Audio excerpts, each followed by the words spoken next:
এটা হলো একটা এলোভেরা গাছ। কয় টাকা দিয়ে যেন আনছিলাম বিথি? 10 টাকা দিয়ে একটা গাছ নিয়ে আসছিলাম। এটা আসলে হয় অনেক অবহেলিত করে আনছিলাম, এত গুরুত্ব দিছিলাম না।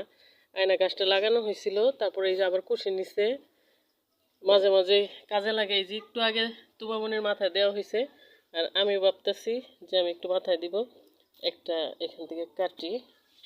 আর হইলো যে এটা করতে হবে, অনেক সময় পানিতে ভিজায় রাখতে হবে, কারণ এটা এখানে একটা কোষ আছে। এই কোষটা মাথায় লাগলে আবার ক্ষতি হতে পারে, যার কারণে এটা আমি মাথায় দিব এখন। মাত্র 10 টাকার বিনিময়ে অনেক উপকার হইতেছে না? ও, এইখানে আবার আরেকটা লাগাইছ, দারুন তো। ই, আম পরে দেখি গাছ থেকে। ও, এইখান থেকেই আবার ওইখানে লাগাইছ না? ও, দারুন তো। তাহলে তো অনেক হয়ে গেছে গা। এই যে আরেকটা, এইটাও সরে লাগানো যাবো। আচ্ছা।